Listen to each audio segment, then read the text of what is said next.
Hola a todos, esto es Radio Libertad Constituyente. Yo soy Jonathan Estevez. Hoy es 14 de julio del 2017 y tenemos por Skype a don Roberto Centeno. Hola, Roberto. ¿Qué tal? Buenos días a todos. Y también tenemos por Skype a don José Papillo. Hola, don José.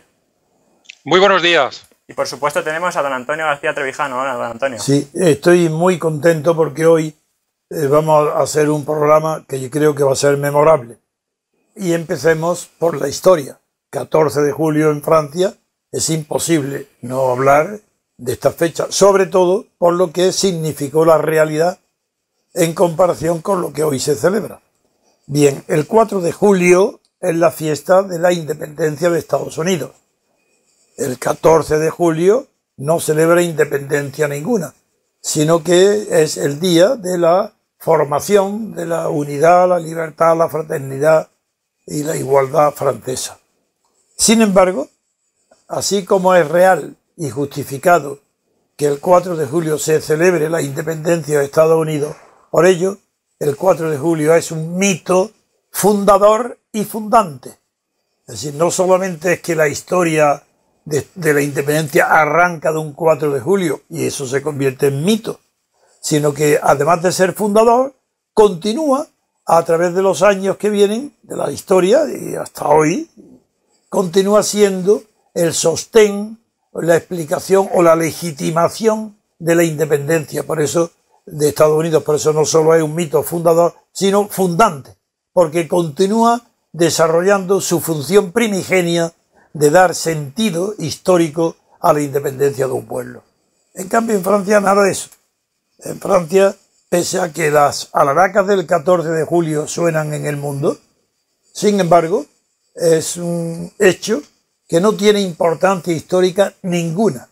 Hablo de la realidad. El 14 de julio verdadero en Francia fue un acto verdaderamente repugnante. Así, repugnante. La toma de la Bastilla no es el hecho de la toma, sino lo que sucedió inmediatamente después de la toma de la Bastilla fue un crimen odioso. Y por eso, aunque es verdad que el 14 de julio francés es también como el 4 de julio un mito fundador, porque ahí arranca la libertad francesa, es fundador. Sin embargo, no es fundante, porque ni un solo día sirvió de fundamento a la continuidad de la libertad o la igualdad o la fraternidad francesa. Ni un solo día. Veamos.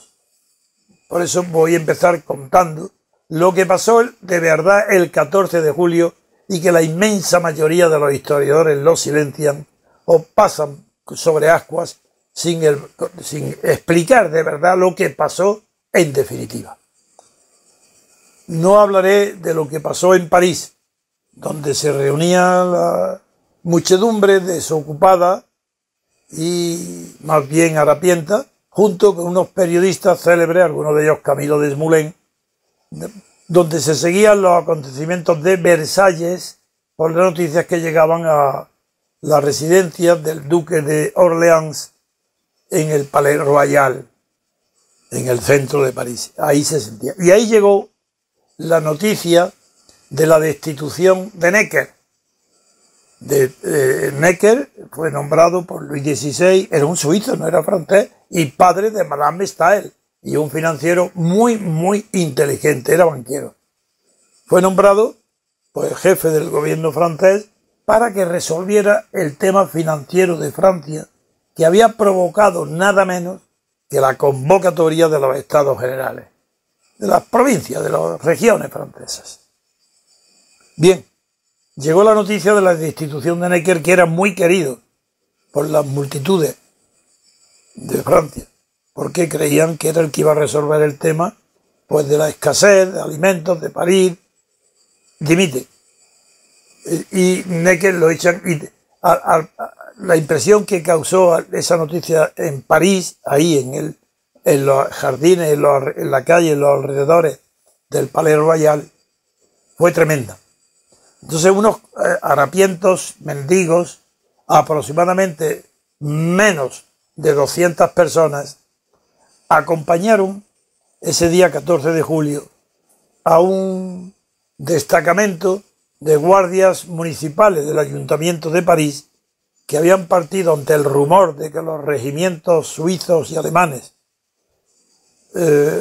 venían hacia París marchando para acercar a París y reducirlo al hambre. Ya se habían cortado el flujo de alimentos por el Sena. Pues todo eso alarmó de tal manera al Ayuntamiento de París que mandó una expedición pequeña de guardias para entrar en Los Inválidos, que era un sitio militar, depósito de armas, para requisar cañones, fusiles y pólvora, nada, para llevarla al ayuntamiento. Cuando regresó esa expedición, que se había encontrado un solo cañón y unos muy pocos fusiles, cuando regresaba hacia el ayuntamiento pasó por el Palais Royal, donde estaba la multitud reunida y exacerbada por la noticia de la destitución de Necker.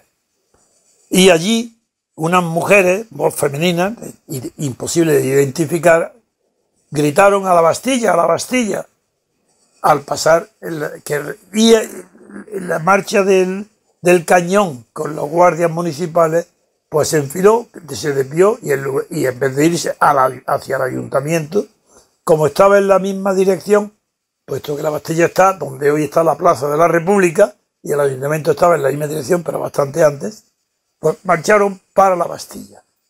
Bien.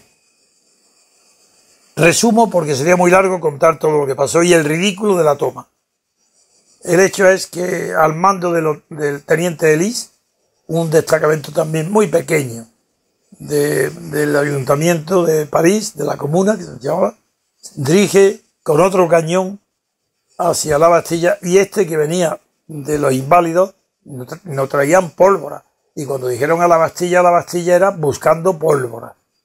Bien, al mando de Elis llega un pequeño destacamento con el cañón, y los que rodeaban o estaban ya congregados para asaltar la Bastilla, al ver que llegaban de la comuna un teniente, una guardia con otro cañón, corrieron despavoridos porque creían que iban a dispararle a la masa. ¿Cuál sería su sorpresa cuando vieron que el cañón se enfilaba y apuntaba al chateau tenebroso de la Bastilla? Ya acudieron todos.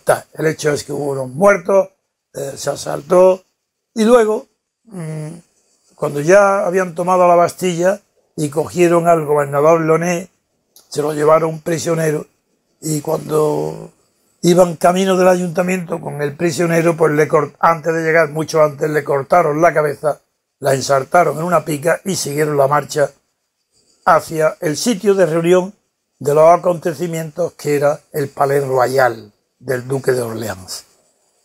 Y nada más que a los pocos tiempos se encontraron con el responsable de las finanzas municipales, le cortaron también la cabeza y ya fueron 2 cabezas cortadas, ensartadas en picas, las que pasaron por delante de la muchedumbre. Llega la noticia a Versalles. Estaba Luis XVI dormido. Lo despierta un aristócrata, creo que fue el duque de la Rochefoucauld, diciéndole: Sire, el pueblo ha tomado la Bastilla, se ha apoderado. El rey dice: ¿una revuelta? Dice: no, Sire, una revolución. Bueno, aquí empieza lo que quería contar.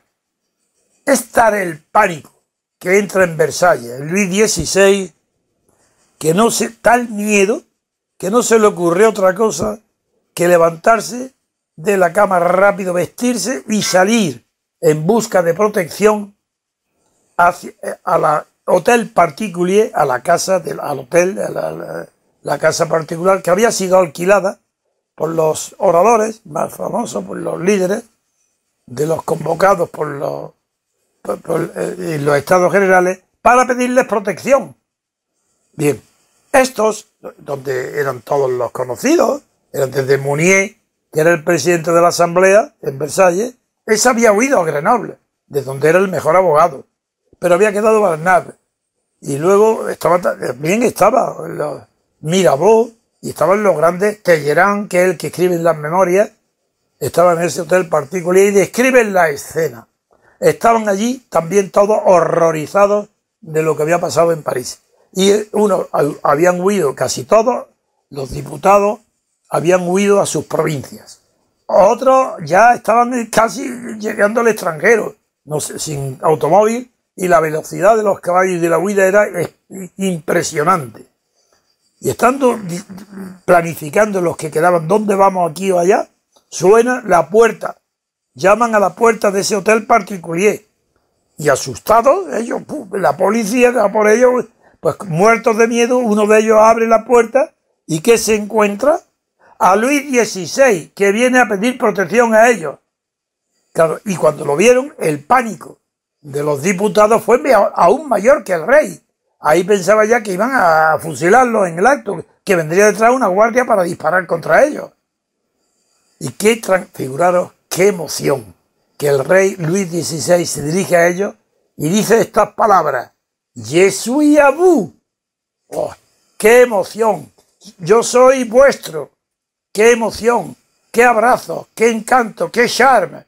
Allí una alegría tan grande que deciden celebrar un Te Deum en Notre Dame, que lo hiciera nada menos que el arzobispo de París, que era el principal alma reaccionaria de María Antonieta, del grupo o de la facción de María Antonieta.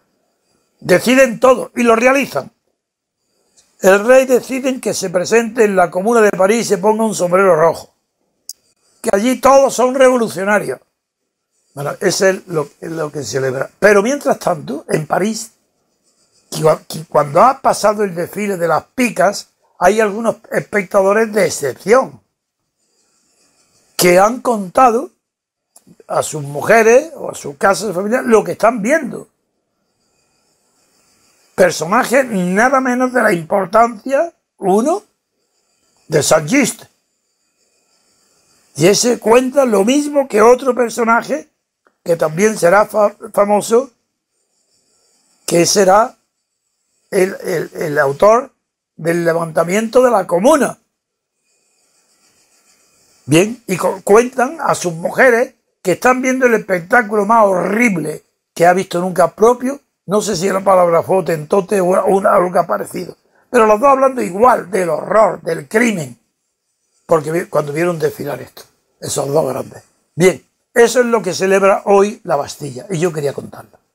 Así como se celebra un crimen, un asesinato horrible, vulgar, para calmar la sed de venganza de un populacho desesperado, claro, pues no puede ser, jamás puede convertirse en un mito fundante. Es decir, que de verdad cada día que pasa va solidificando lo que representa. Conforme es más conocido, más folclórica y ridícula resulta en la fiesta del 14 de julio en Francia, del republicanismo. No hablaré del fenómeno de la república, porque en Francia, cuando llega la república, hay 3 republicanos. 3. François Neuchâtel, Tom Paine, que no es francés, y Canvas, y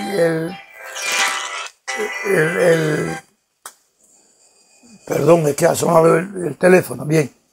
Entonces, hay 3 republicanos nada más. El otro es Condorcet. Pues esto quería contar, de cómo ha sido tan horrible la verdad que ha fundado el mito de la 14 de julio, pero a su vez ha degradado la vida francesa en comparación con lo que se celebra. Nada más. No quiero extenderme más porque podría estar hablando un día entero. Si queréis, ahora hacemos un pequeño comentario y pasamos ahora a la celebración. Y le damos la palabra a Papi después de un minuto de silencio. Hacemos una pausa y volvemos en unos minutos.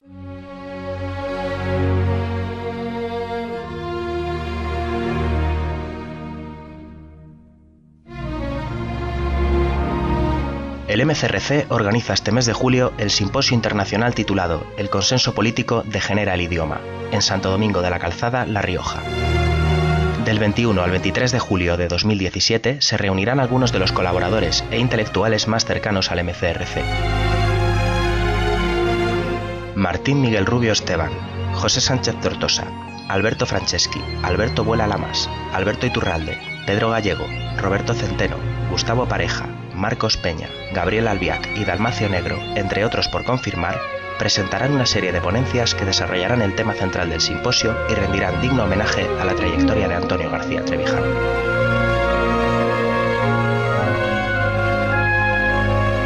Infórmate e inscríbete en la página web del evento simposio-mcrc.es.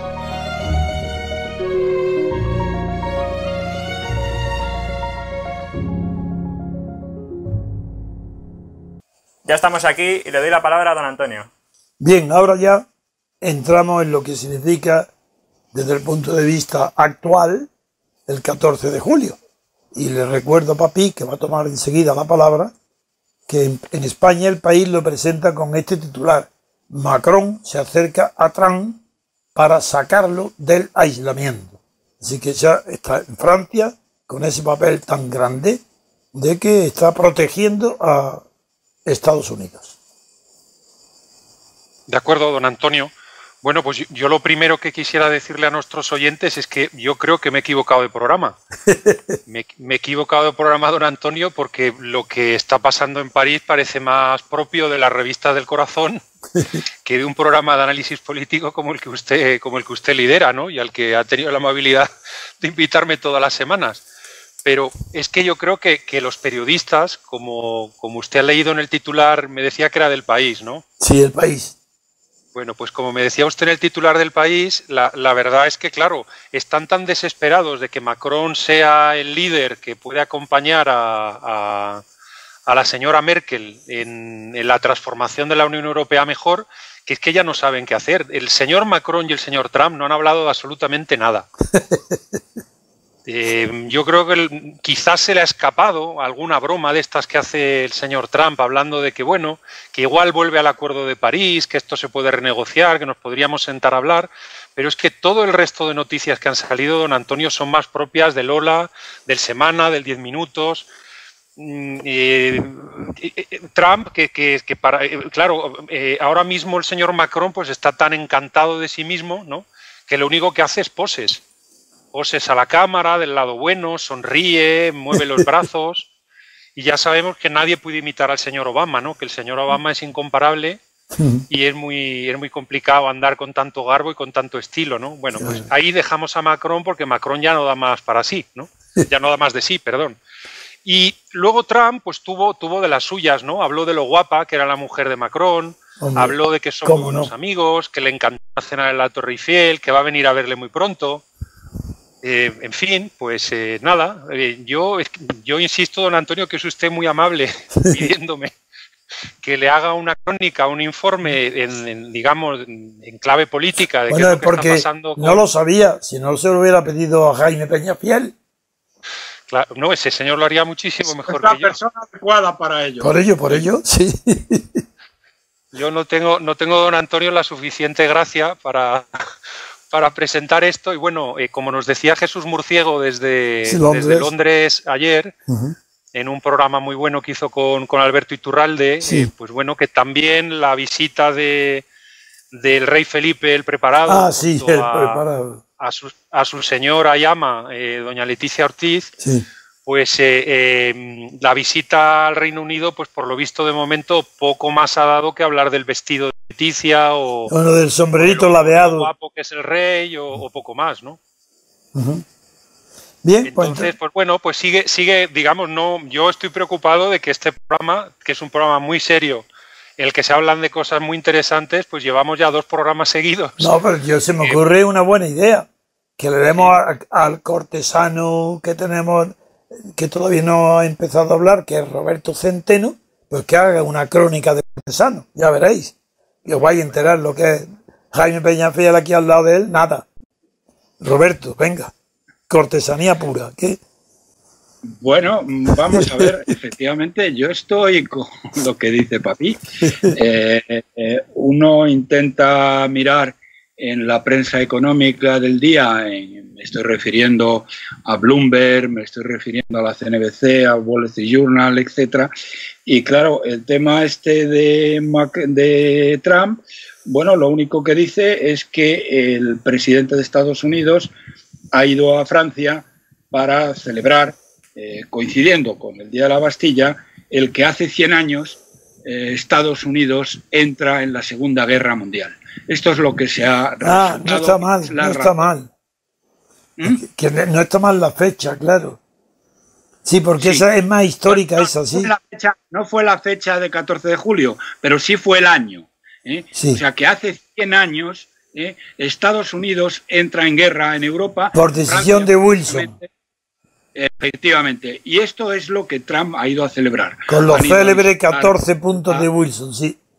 la tumba del mariscal Foch, etcétera. Y Macron, que es un...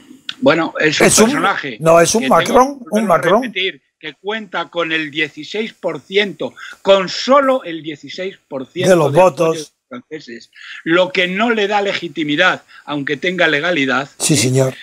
Bueno, aprovecha estos eventos y además como, vamos a ver, como Trump es una persona muy extrovertida, muy, por decirlo coloquialmente, muy cachonda en el trato y todo lo demás, bueno, pues ha ido y han aprovechado pues para estas revistas del corazón, en donde al final del día no han tratado nada que tenga importancia, excepto que era obligado para un presidente de los Estados Unidos visitar Francia en el centenario de la primera intervención militar norteamericana en Europa, en la Primera Guerra Mundial.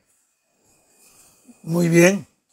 Bueno, pues entonces... Yo de hecho, don Antonio, fíjese, sí. no sé si estoy saltando de tema, no, está pero bien. Sí me gustaría mencionar en el programa, ya un poquito más en serio, que ayer falleció Liu Xiaobo, sí, que es el premio chino, Nobel sí, que encarnó, digamos, el movimiento de Tiananmen en el año 91, sí.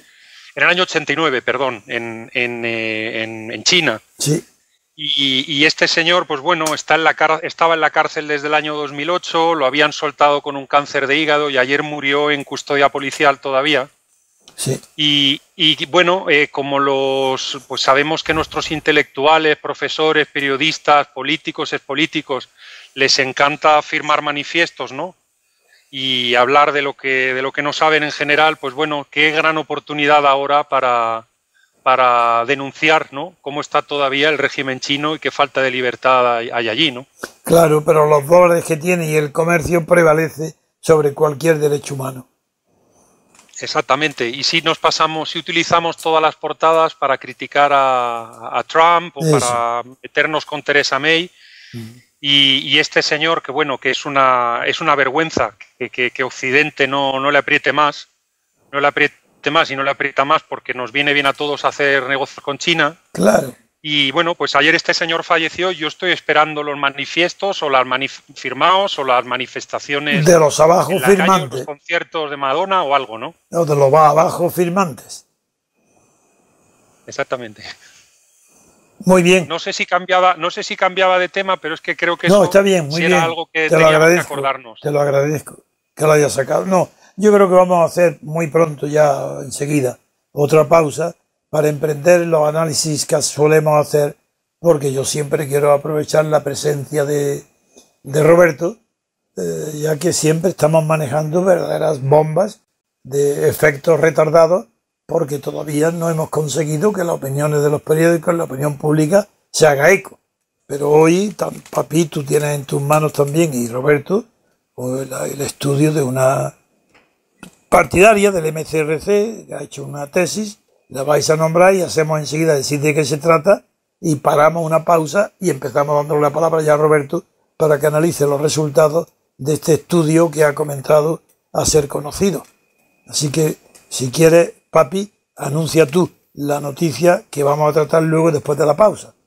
Y tú dices bueno, cómo la has conocido, esta chica, quién es, todo, Roberto, y luego para darle luego ya después de la pausa la palabra a Roberto y que entre a fondo en el tema. Porque parece ser que tal vez sea una causa anterior al efecto que parece ser, según este estudio, de que la inflación del Producto Interior Bruto, la deformación de los gastos para disimular la realidad, ha sido, al parecer, después de este estudio, más una consecuencia que una causa de lo que vais a hablar ahora. Si es así, tú le explicas un segundo y enseguida pausa y a Roberto. Venga, papi, adelante. De acuerdo, don Antonio. Pues brevemente, bueno, pues hablar de esta persona preparadísima. ¿Cómo se llama? Se llama Vanessa Monge, es una miembro del MCRC de Zaragoza, que lleva mucho tiempo, bueno, preparando y estudiando pues desde aquí tesis doctoral. Desde aquí te invito para rogarle a Vanessa que se presente, que está muy cerca, que se presenta a nosotros allí en La Rioja, en Santo Domingo de la Calzada, que los días 21, 22 y 23, que se presente obligatoriamente y que pregunte por Natalia o por mí. Adelante. Creo, yo se lo comenté, pero creo que estaba de viaje esos días, pero bueno, a ver si nos escucha y se anima. Que suspenda cualquier... No, y ella sobre todo. Claro. Bueno, pues deciros que esta persona, bueno, ha estado trabajando, Vanessa, durante varios años estudiando de dónde viene la deuda pública española y a dónde va. Y bueno, ha llegado a conclusiones muy, muy sorprendentes que bueno, yo prefiero dar esa pausa para que Roberto nos lo detalle a continuación. Pero vamos, como usted ha adelantado, don Antonio, parece ser que debido a cómo está organizado el eurosistema, los españoles tenemos todas las que perder y vamos a tenerlas que perder siempre, como no echemos a correr de allí. Pero por el euro, ¿no? Sí, exactamente. Bien, pues bien. Suspendemos un minuto y enseguida, Roberto, tienes la palabra. Venga. Hacemos una pequeña pausa Sí. y volvemos en unos minutos. Si conoces a don Antonio García Trevijano y escuchas nuestra radio frecuentemente, es importante que te asocies al MCRC. Es el único movimiento que existe en Europa que lucha cada día por la libertad colectiva y deberías formar parte de él. De esta forma disfrutarás de nuestro boletín para asociados con toda la información del movimiento y estarás al día de todas las noticias y eventos que realicemos. Si quieres, puedes colaborar con una cuota voluntaria que puedes pagar de la forma que te resulte más cómoda. Es muy fácil. Entra en www.mcrc.es y rellena la hoja de afiliación. Cada vez somos más y queremos contar contigo. Vamos aquí, le doy la palabra a don Antonio. Muy bien, continuamos el programa y como prometí, le cedo la palabra a don Roberto Centeno. Roberto. Sí, vamos a ver. Esta persona que cita Papi, Vanessa Monge, ha hecho una tesis doctoral perfectamente instrumentada, donde detalla con toda precisión los mecanismos de cómo es posible que se siga emitiendo tanta deuda pública cuando existe un límite claramente fijado en la Constitución y en la Ley Orgánica de Estabilidad Financiera. Lo que entra directamente, y eso, don Antonio, tendremos que hablarlo con mucho más detalle en otro momento, entra en un terreno penal. Porque si esto, una vez que lo analice un penalista, considera que es algo que se puede y se debe denunciar ante la Audiencia Nacional, pasado el verano lo prepararemos y lo haremos. De acuerdo. Me explico de todas maneras para centrar el tema y ayudarles a comprender de qué va el asunto. Miren ustedes, el 26 de mayo del año 2006, la Asociación de Inspectores del Banco de España envió al entonces vicepresidente segundo del Gobierno y ministro de Hacienda, Pedro Solbes, una carta, que era un SOS, alertando sobre la inminencia de una gigantesca crisis por la actitud del gobernador, que decía textualmente, ante el desmedido crecimiento del crédito destinado en su mayor parte al inmobiliario, cuyos precios son insostenibles. ¿Y era Fernández Ordóñez, el gobernador? No, en aquel momento era Caruana, pero Caruana estaba haciendo las maletas y ya estaba nombrado, ya se sabía que Mafo iba a sucederle. Así que, aunque ellos hablan del gobernador Caruana, a todos los efectos, la responsabilidad de haber actuado correspondía a Mafo, a Fernández Ordóñez. Sí. Bueno, ¿qué es lo que hace el miserable de Pedro Solbes? Algo por lo que habría sido procesado y encarcelado en cualquier otro país bueno, yo diría, iba a decir democrático, ni democrático siquiera, simplemente civilizado.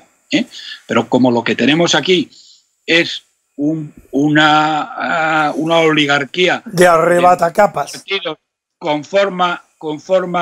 es decir, de banda, una oligarquía de bandas mafiosas con forma de partidos, tenemos lo que tenemos. Bueno, ¿qué hace Pedro Solbes? Perdón, ¿qué hace el miserable de Pedro Solbes? Porque el desastre que este tío ha organizado en España, la de sudor y lágrimas y dramas que este canalla ha organizado es tremendo. Bueno, lo que hace Pedro Solbes es, en un caso claro de negligencia criminal, tira la carta a la papelera y afirma públicamente que, y digo textualmente, leo textualmente, cuanto más se endeuden los españoles para comprar pisos, más ricos serán, pues los pisos jamás pueden bajar de precio, dice este canalla. Bien, el desastre que estos irresponsables hacen caer sobre los españoles ha sido el mayor de nuestra historia en tiempo de paz. Como he dicho antes, en cualquier país civilizado, el gobernador y el ministro habían sido procesados y encarcelados. Pero no contentos con ello, en agosto del año 2007 estalla, como recordarán ustedes, y si no lo recuerdan yo se lo recuerdo ahora, la crisis financiera internacional. Y la respuesta de Solbes y del indigente mental Rodríguez Zapatero fue afirmar que España, que era el país más endeudado del planeta, la crisis financiera no nos afectaba, porque teníamos el sistema financiero más sólido de la galaxia. Jugábamos en la Champions League. Y para demostrarlo, el Banco de España no hubo tropelía ni maldad que no fuera capaz de cometer, desde falsear sistemáticamente las cifras del PIB, a permitir el falseamiento de los balances bancarios, hasta todas y cada una de las barbaridades y maldades que puedan ustedes imaginar. El resultado: millones de parados, el tejido productivo gravemente dañado, con cientos de miles de empresas que tenían negocios que funcionaban, que se cerraron y se fueron al garete, y que hace 2 días el gobernador Linde, tan miserable como era en su momento Fernández Ordóñez, trató de minimizar diciendo que el comportamiento criminal de Mafo y de Solbes, que podía haberse hecho mejor, pero que bueno, que sí, que se podía haber hecho mejor, pero que no se había hecho, y que el coste del rescate bancario es de 60.000 millones, cuando va a estar entre los 200 y los 300.000 millones, frente a cero, en la mayor punta del mundo desarrollado. Fíjense ustedes, qué escala de valores más increíble tenemos en España. Aquí pillan a un chorizo, de los que hay a cientos y a miles, que se ha llevado 1 millón o 2 millones de euros o 10 millones de euros, que me da lo mismo, lo sacan en los telediarios, lo ponen a caer de un burro, lo meten en la cárcel, luego después acaba saliendo al poco tiempo y no devuelve nada, pero bueno, eso es otra historia. Pero estos tíos que llevaron a la ruina a una nación, que llevaron al hambre y a la miseria a millones, y se han ido de rositas. Ahí tienen ustedes. ¿Han procesado a Mafo? No. ¿Han procesado a Solbes? No. Al contrario, están ahí chupando del bote o cobrando unas pensiones de lujo, y no pasa absolutamente nada. Esto es un auténtico escándalo. Bien, pues si en el año 2006 la principal responsabilidad del Banco de España era la regulación, porque era el regulador del mercado, que incumplió clamorosamente, ahora la responsabilidad del señor Linde, para quien lo que hicieron los miserables Mafo y Solbes simplemente podría haberse hecho mejor, que hay que fastidiarse, la desvergüenza de este personaje siniestro. Bueno, pues ahora su responsabilidad, la responsabilidad del señor Linde, es la estabilidad económica del país y el cumplimiento, como estamos todos obligados, y si no, don Antonio me corrige, a cumplir la Constitución y la ley, cosa que estos tíos se pasan por el forro. Me estoy hablando de la estabilidad y el cumplimiento del mandato constitucional respecto a la deuda, porque lo están burlando, que es la primera denuncia de Vanessa Monge, lo están burlando mediante una tupida trama de normas que permiten la emisión continua de deuda y su maquillaje contable. Lo que, vuelvo a repetir, y lo tendremos que hablar largo y tendido, don Antonio, constituye un delito penal. Y si podemos instrumentar una denuncia en regla contra la cúpula, una denuncia penal contra la cúpula del Banco de España por lo que están haciendo, sin duda lo haremos. Bien, en esta Vanessa Monge ha realizado una tesis doctoral en la que describe con todo detalle y precisión los mecanismos de cómo es posible que se siga emitiendo tanta deuda cuando existe un límite claramente fijado en la Constitución y en la Ley Orgánica de Estabilidad Financiera. Y dice Vanessa Monge, resume, para que esto pueda producirse hace falta un conjunto de normas que permitan la emisión continua de deuda y su maquillaje contable. Y esto se realiza, y ella lo demuestra en su tesis, a través de las circulares del Banco de España, modificadas debido a los altos riesgos para la sostenibilidad de las finanzas públicas a medio plazo. Vanessa recuerda cómo el último informe de la Comisión Europea pone de relieve la vulnerabilidad económica de nuestro país, que ha enterrado en deuda, señala ella, el porvenir de varias generaciones de españoles. Y es que es verdad, hemos arruinado a varias generaciones de españoles, al menos durante los próximos 50 años. Vienes tú diciéndolo hace años. Sí. Ella señala, dice, y es que todo está mal, dice Vanessa en su tesis. La deuda pública total del país es de 1,5 billones de euros según el Banco de España. La tasa de desempleo, ojo, ella utiliza la cifra del Banco Central Europeo, no la cifra del INE, y es del 30%. ¿Por qué? Porque el INE no considera parados a aquellas personas que no han hecho una búsqueda intensiva de empleo la semana anterior a la realización de la encuesta de población activa, de la EPA. El boletín, nosotros siempre hemos dicho, pero nunca hemos tenido los datos para cuantificarlo, de que estos parados, que el Banco de España llama parados desencantados, y que el INE clasifica como inactivos, no como parados, eran una cantidad mucho mayor y que, por lo tanto, la cifra de la EPA del INE es una cifra que muy baja. Vamos, que no refleja la verdad. Bien, pues por primera vez el Banco Central Europeo lo ha cuantificado. ¿Y saben ustedes a la cifra que llega? Que la cifra no es del 18%, sino del 30% de la población activa. Casi el doble. No llega, pero sí, un 70% por encima. Y claro, se pregunta Vanessa en su tesis. Llegados a este punto, la pregunta que debemos hacernos es: ¿cómo es posible que el Estado pueda seguir emitiendo deuda pública en estas condiciones? Es decir, con 1,5 billones, con un 140% de deuda sobre PIB oficial, y con esta tasa de desempleo. Y otra cosa que añade muy importante, que la devaluación salarial ha disminuido brutalmente la capacidad adquisitiva de las personas, cogiendo la cifra de Cáritas del 70% de las personas.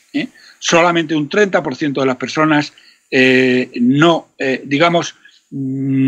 ha superado, por decirlo de alguna manera, la crisis. El 70%, el crecimiento de la economía española no solamente no la afecta, sino que cada día es más pobre. Y como dice Cáritas, lo que están consiguiendo es un empobrecimiento de la pobreza. Es decir, lo que consigue Rajoy con los puestos de trabajo de 600 euros que está creando, temporales además, es, según Cáritas, un empobrecimiento de la pobreza, que creo que es una frase que resume muy claramente la realidad. Sí. Entonces, se sigue preguntando Vanessa Monge, ¿no se supone que debemos cumplir los criterios de Maastricht sobre la adecuación de deuda pública y déficit tras la reforma del artículo 135 de la Constitución española?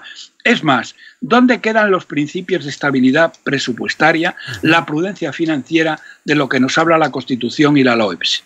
Y dice Y continúa, para responder hace falta desenvolverse en una copiosa elaboración de informes, leyes orgánicas, reales decretos, circulares del Banco de España y datos realizados en proceso para hacer posible que se sigan emitiendo ingentes cantidades de deuda pública.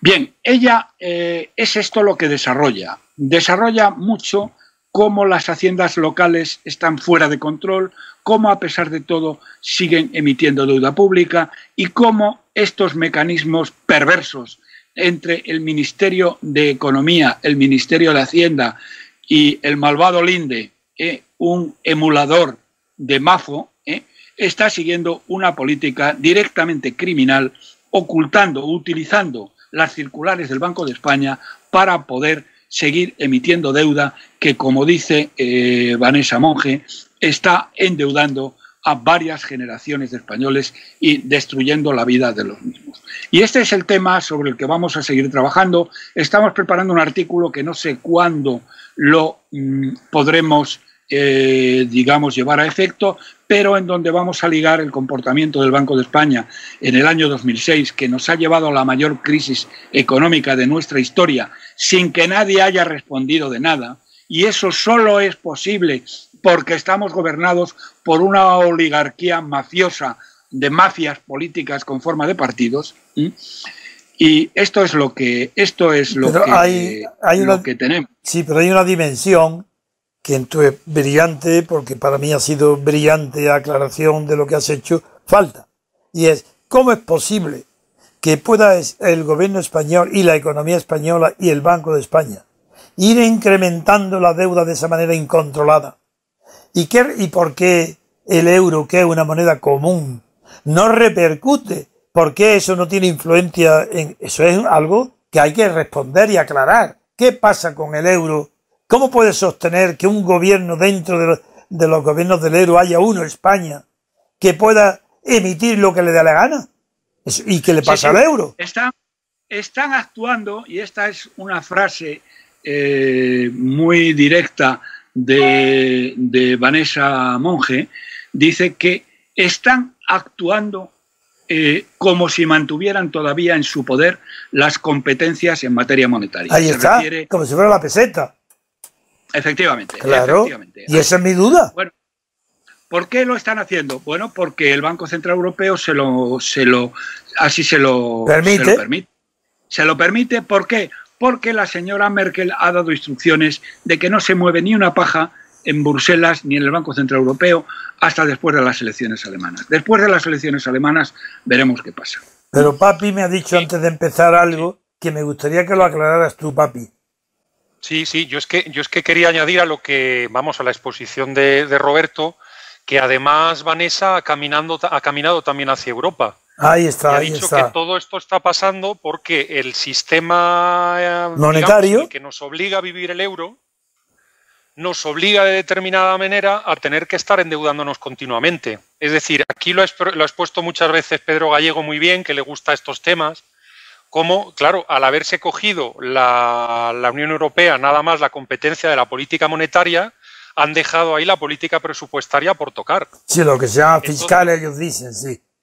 La política fiscal, sí, que se dice también. Sí. Entonces, ¿qué hicieron en el Pacto de Estabilidad? Diciendo, bueno, como no nos vamos a meter a decir cuánto dinero se van a gastar los italianos en sanidad o los españoles en infraestructuras, pues vamos a decir que la política fiscal o presupuestaria, pues que nunca va a poder tener más allá de un 3% de déficit cada año. Sí. ¿De acuerdo? Y dejaron esa regla general. ¿Qué problema tiene esa regla general? Pues que hay una serie de problemas que con esa regla no se arreglan, que puede ser los déficits inflacionarios, los desbordamientos spillovers, hay muchas palabras técnicas, ¿no? Y las los crisis en el tiempo. Y las crisis regionales que antes existían también se pueden producir, no solo de un país, sino de unas zonas mucho más amplias que un país. Es decir, que la regla general no puede ser, no puede observar las especificaciones y particularidades de las crisis regionales.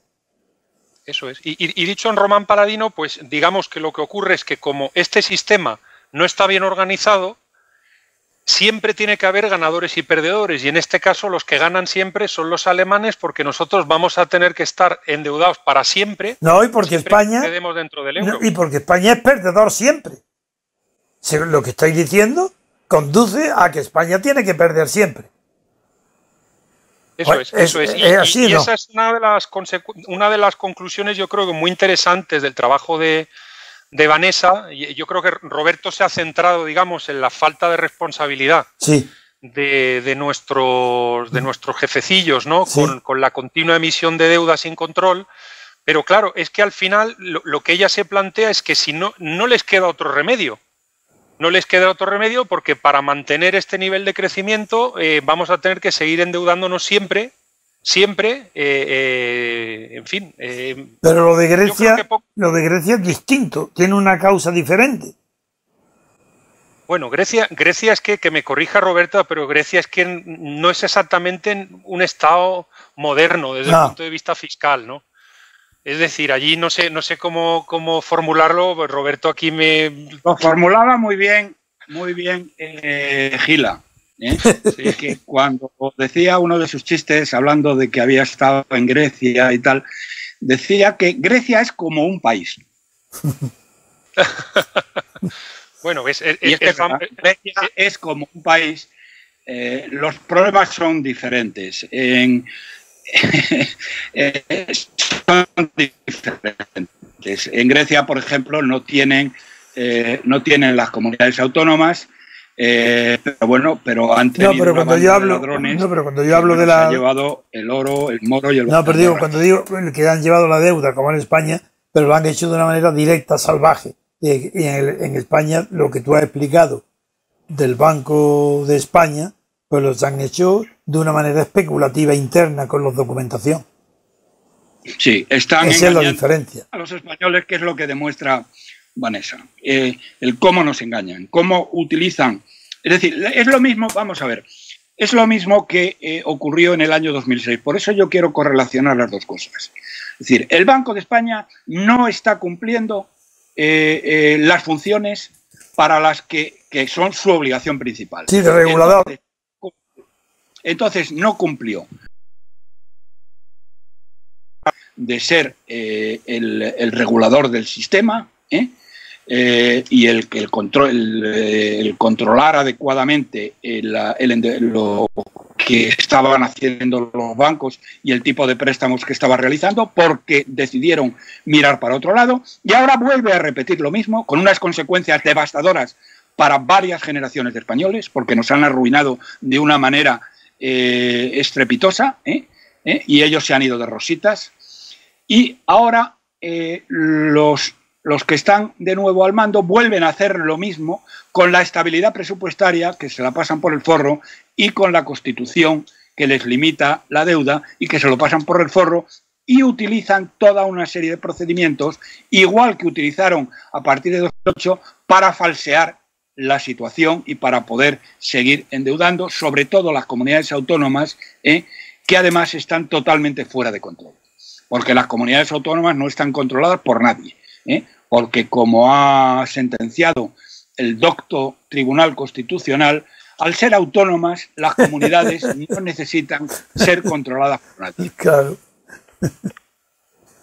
Que es un chiste, por eso me río. Ya, pero es un chiste, pero es dramático. Las consecuencias son dramáticas, Antonio. Bien, pues nada, yo creo que vamos a dejar una pausa ya y pasemos a ver qué tema elegimos ahora. Muy bien, hacemos una pequeña pausa y volvemos en unos minutos.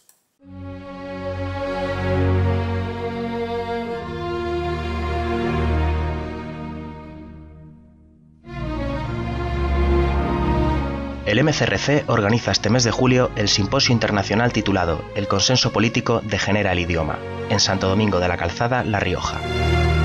Del 21 al 23 de julio de 2017 se reunirán algunos de los colaboradores e intelectuales más cercanos al MCRC. Martín Miguel Rubio Esteban, José Sánchez Tortosa, Alberto Franceschi, Alberto Vuela Lamas, Alberto Iturralde, Pedro Gallego, Roberto Centeno, Gustavo Pareja, Marcos Peña, Gabriel Albiac y Dalmacio Negro, entre otros por confirmar, presentarán una serie de ponencias que desarrollarán el tema central del simposio y rendirán digno homenaje a la trayectoria de Antonio García Trevijano.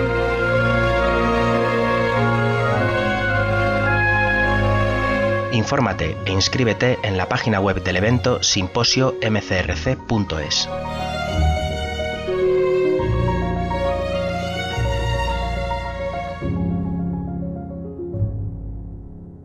Ya estamos aquí y le doy la palabra a don Antonio. Sí, porque sabéis que siempre salimos o procuramos salir frente a las deformaciones teóricas o prácticas de la realidad. Y uno de ellos, de estos deformadores de la realidad, se llama Rayo. Y aunque no tiene mucha importancia como personaje, sí lo tiene como persona, que está en los medios. Y como una persona escuchada en los medios, pues debe ser analizado y criticado seriamente. Le damos la palabra a Roberto para que nos explique las últimas hazañas del Rayo. Las últimas tropelías. Vamos a ver. El lunes pasado, Juan Ramón Rayo publicó en El Confidencial un artículo cuyo resumen era absolutamente inaudito. Inaudito, además, en una persona que en el caso de otras personas que defienden lo mismo que defiende Rayo, lo hacen porque no tienen ni idea. Rayo no, Rayo lo hace porque le pagan, porque Rayo sabe que lo que defiende es mentira, es decir, que lo que él dice es conscientemente falso. Bien, lo que decía Rayo, básicamente, él se preguntaba, el título del artículo algo así, que ¿por qué en España se recaudan menos impuestos que en Europa? Y entonces Rayo seguía diciendo lo mismo, que aunque él se supone el defensor del liberalismo químicamente puro, defiende lo mismo que defiende Podemos. Que lo que pasa es que en España la presión fiscal es demasiado baja. No. Entonces Rayo dice que da una cifra que, si no recuerdo mal, porque no tengo delante el artículo, que la presión fiscal en España es del 33,5%. La compara con la de otros países y efectivamente el 33,5% es inferior al 38% en Alemania y en otra serie de sitios. Bien, pero claro, esto primero es que no hay por dónde cogerlo. Dice, ¿cómo puede nadie afirmar que en España la presión fiscal a día de hoy es del 33,5%, cuando en el año 2007, el último año de expansión, la presión fiscal era del 37%, y desde entonces se han subido o creado 85 nuevas figuras tributarias y tenemos la mayor presión fiscal de toda nuestra historia? ¿Cómo nadie puede tener las santas narices de decir que la presión fiscal hoy es del 33,5% frente al 37%?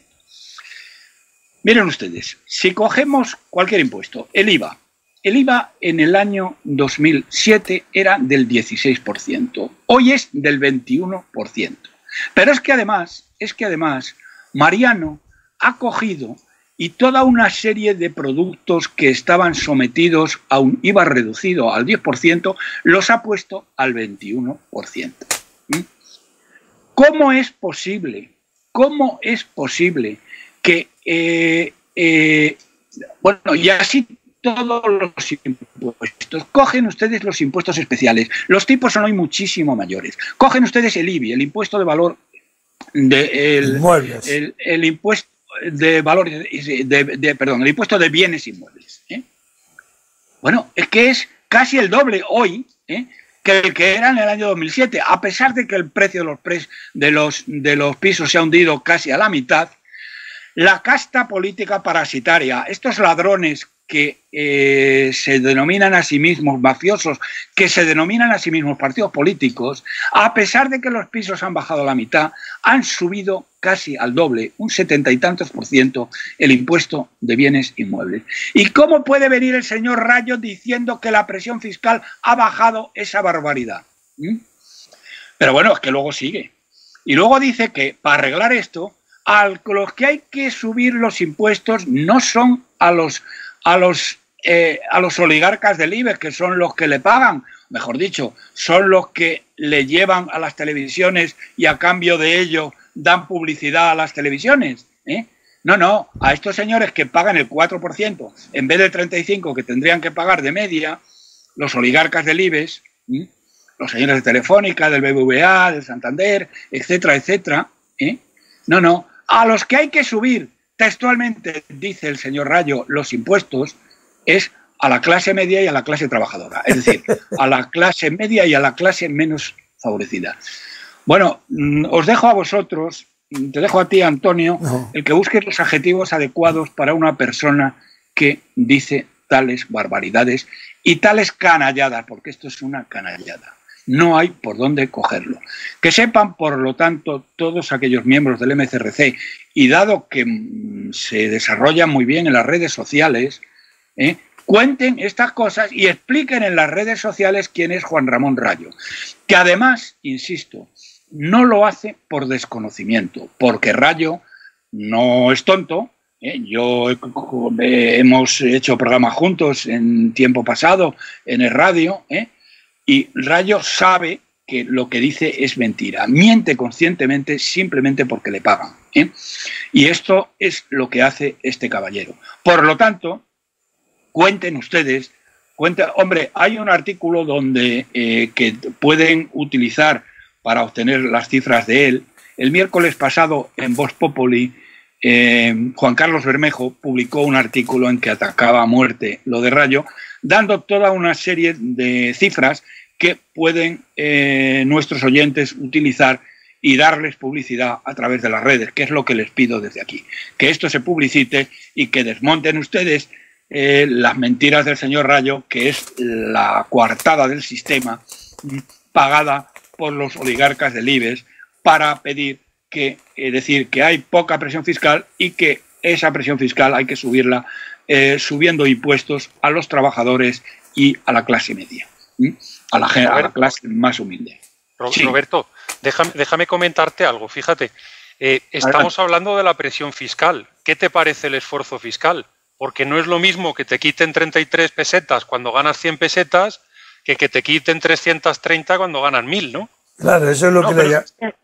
No, eso por supuesto. Es que por supuesto, el esfuerzo fiscal, cuando relacionas con el PIB que tienen los españoles, lo que nos hacen estos bandidos que tenemos en España, que son unos canallas, pagamos más impuestos que los japoneses, los holandeses, los norteamericanos, los suizos. Efectivamente, hay una cifra, querido Pepe, querido Antonio y queridos amigos, que quiero que retengan, y además la pueden ustedes encontrar fácilmente en Internet. En Google ponen ustedes días que trabajan los españoles para pagar impuestos. Hace 3 semanas aproximadamente, 2 instituciones de bastante prestigio, que lo suelen hacer anualmente, hicieron a final de junio. Dijeron, señores, a día de hoy era el 20 y tantos de junio, han dejado ustedes de trabajar para el gobierno y ya pueden empezar a trabajar para sí mismos. Bien, entonces estas instituciones lo que hacen es calcular el número de días a la vista de los impuestos que paga el trabajador medio español o digamos, el contribuyente medio español, a la vista de eso, ellos calculan el número de días que trabajan para el gobierno y el número de días que trabajan para ellos mismos. Esta es una cifra objetiva que no tiene para nada en cuenta el PIB, pues claro, el problema que tiene Rayo, y lo sabe, es que el PIB es falso. Y al ser el PIB falso... Claro, ese es el tema. Entonces, pero esta cifra, sin entrar en la discusión, que no es mi intención en este momento, de la falsedad del PIB oficial, para obviar el tema del PIB es, oiga, mire usted, olvídese del PIB. Usted, de los días que trabaja al año, ¿cuántos días trabaja usted para pagar impuestos y cuántos días trabaja usted para sí mismo? Para su familia. Esto es la conclusión a la que llegan estas instituciones. Bien, el número de días oscila porque depende por comunidades autónomas, unas un poco más, un poco menos, pero está en torno a los 178, 180 días. ¿Esto qué significa? Significa que están trabajando el 48,8% de los días para pagar los impuestos. Claro. O esto significa la presión fiscal, el esfuerzo fiscal, lo que os dé la gana, es del 48,8% y no del 33,5% como dice el señor Rayo, precisamente porque le pagan. Y esto es una vergüenza. No sé si esto lo llegas a escuchar, querido Juan Ramón. También tengo que recordarte que te he desafiado y no me has contestado porque no te atreves, porque no tienes lo que tiene que tener un hombre, a tener un debate público sobre este y otros temas, que no has reaccionado a ello, porque estoy dispuesto a debatirlo contigo donde quieras y cuando quieras. Pero hay que ser un miserable para hacer las afirmaciones que tú haces cuando hay tanta gente pasando hambre en este país, cuando un 30% de los niños vive por debajo del umbral de la pobreza, cuando un 70% de la población se ha empobrecido, y cuando, como dice Cáritas y señalaba yo antes, lo que están haciendo es empobrecer la pobreza. Hay que ser un miserable. Entonces, me parece muy bien que hables de las bondades del libre comercio, de la libertad, de la competencia, etcétera, etcétera. Competencia que no siguen los oligarcas del IBEX, que son los que de alguna manera te están financiando tus apariciones en los medios. Por lo menos ten un mínimo de dignidad y dedícate a hablar de las ventajas del liberalismo y de la libertad económica, etcétera, etcétera, y no hagas las canalladas de decir que hay que subir los impuestos a la gente que está realmente pasando hambre y en una situación de miseria porque les han empobrecido de una manera brutal las políticas laborales de la banda mafiosa denominada Partido Popular. Y esto es todo lo que tengo que deciros. Pues ya está. Creo que hemos consumido bien, un tiempo razonable. Os doy las gracias porque yo creo que el programa de hoy es de un interés brutal. Está concentrado en el estudio que ha hecho Vanessa, nuestra querida compañera y asociada. Ojalá la conozca yo cuanto antes. Y nos despedimos hasta mañana. Responderé como siempre a las preguntas el sábado y el domingo. Y ya el lunes continuará el programa como siempre. Así que muchas gracias por la asistencia al programa hoy y hasta mañana los que me hagan las preguntas que yo responderé. Muy bien. Muchas gracias, don Roberto, por tu participación y muchas gracias, don José. Y buen fin de semana. Pues venga. Hasta mañana. Adelante, papi.